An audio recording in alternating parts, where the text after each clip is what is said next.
हुगली जिले के रिष्णा के वेलिंगटन जूट मिल मैदान में शुक्रवार शाम भारतीय जनता पार्टी द्वारा आयोजित एक जनसभा में मुख्य वक्ता के तौर पर पहुंचे बैरकपुर के सांसद अर्जुन सिंह ने ममता बनर्जी और उनकी सरकार पर जमकर निशाना साधा। अर्जुन सिंह ने कहा कि मुख्यमंत्री के रूप में ममता बनर्जी ने कभी भी जूट मिल श्रमिकों की आवाज नहीं उठाई है। ममता बनर्जी और उनके लोग कारखानों की जमीनों पर प्रमोटिंग का धंधा कर रहे हैं। बैरकपुर के सांसद ने कहा कि ममता बनर्जी की पार्टी ऊपर से नीचे तक भ्रष्टाचार में डूबी हुई है। अर्जुन सिंह ने आरोप लगाया कि उन्होंने पश्चिम बंगाल सरकार पर 550 RTI किए, लेकिन सरकार की ओर से उन्हें जवाब नहीं दिया गया। प्रधानमंत्री मोदी, गृह मंत्री अमित शाह व अन्य भाजपा नेताओं को बाहरी बताने के मामले में अर्जुन सिंह ने ममता बनर्जी पर कटाक्ष किया और कहा कि वह मोदी और अमित शाह को बाहरी बताती है, लेकिन प्रशांत किशोर को कभी भी बाहरी नहीं कहती। रोहिंग्याओं को बंगाल में बसाने को लेकर भी बैरकपुर के सांसद ने ममता सरकार पर जमकर निशाना साधा। अर्जुन सिंह ने आरोप लगाया कि ममता सरकार के लोगों ने वक्फ बोर्ड की जमीन को भी बेच दी है। वक्फ बोर्ड की जमीन को बेचे जाने में सीधे सीधे ममता बनर्जी के भतीजे का हाथ है। अर्जुन सिंह ने ममता सरकार पर पुरोहित भत्ते के वितरण में भी भ्रष्टाचार करने का आरोप लगाया। अर्जुन सिंह ने दावा किया कि अभिषेक बनर्जी के घर कोयला चोरी के आरोपी विनय मिश्रा छुपे हुए हैं। अल्केमिस्ट चिटफंड के अर्जुन सिंह ने दावा किया कि अभिषेक बनर्जी के घर कोयला चोरी के आरोपी विनय मिश्रा छुपे हुए हैं। अल्केमिस्ट चिटफंड के कर्णधार केडी सिंह के बारे में अर्जुन सिंह ने कहा कि वर्ष 2011 के चुनाव में केडी सिंह के हवाई जहाज से ही पैसा आ और जा रहा था। अल्केमिस्ट चिटफंड के द्वारा लोगों से पैसे वसूले गए और पैसों को भी चुनाव में खर्च किया गया। उन्होंने दावा किया कि हिंद मोटर की जमीन को बेचने के लिए भी केडी सिंह को ही माध्यम बनाया गया था, लेकिन आज ममता बनर्जी और उनका दल खुद को केडी सिंह से अलग बता रहा है। जनसभा के दौरान भारतीय जनता पार्टी के श्रीरामपुर सांगठनिक जिले के अध्यक्ष श्यामल घोष, उपाध्यक्ष शशि सिंह, सचिव राकेश चौधरी, रिष्णा मंडल 1 के अध्यक्ष विजय पांडे व अन्य ने भी मौजूद भीड़ को संबोधित किया।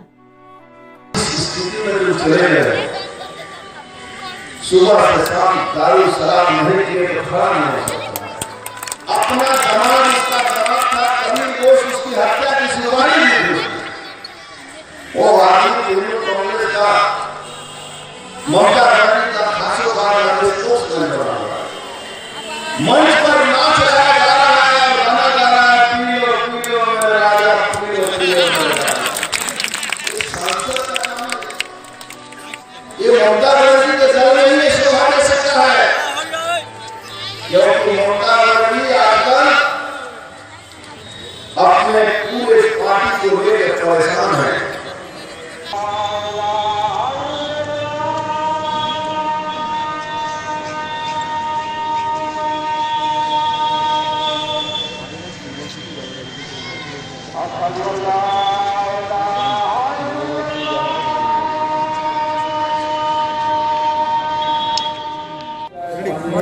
आज हमारे साथ न्याय के समर्थन में यहाँ पर मौजूद हुए हैं बैरकपुर सांसद अर्जुन सिंह जी। आइए उनसे जानते हैं कि सर, आप बैरकपुर के सांसद हैं। बैरकपुर भी गंगा नदी के किनारे है, हुगली भी गंगा नदी के किनारे है, तो जूट मिल की जो वर्तमान में परिस्थिति है, भाजपा की अगर सरकार बनती है तो भाजपा इसको लेकर क्या सोच रही है? जूट मिल का डेवलपमेंट,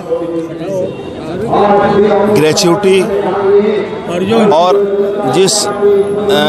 जिस मजदूर के बस्ती को आज भी आदिम युग की तरह वहाँ लोग रह रहे हैं, उसका डेवलपमेंट केंद्र सरकार के स्कीम को बंगाल ने लागू नहीं किया, नहीं तो सारे कूली लाइनों का डेवलपमेंट हो चुका रहता है। लेकिन बंगाल की सरकार को सिर्फ अपने स्वार्थ से मतलब है और इसीलिए जूट मिलों के श्रमिकों का डेवलपमेंट बंगाल की सरकार, तृणमूल की सरकार नहीं करेगी। जब भी कर सकती है तो भारतीय जनता पार्टी ही करेगी। श्रीरामपुर के सांसद हमेशा आपके ऊपर व्यक्तिगत हमला करते हैं, इस पर आप क्या कहेंगे? कहना एक ही है कि उनके माता पिता ने यही सिखाया है, यही वो बोलता है। असल लड़ाई लड़ने का जब नौबत आएगा तो उसको समझ में आ जाएगा। तो आपने सुना अर्जुन सिंह जी ने कहा कि अगर वर्तमान में भाजपा की सरकार बनती है तो वो सबसे पहले यहाँ की जो भी समस्याएं हैं जूट मिल को लेकर उसको समाधान के लिए सोचेंगे।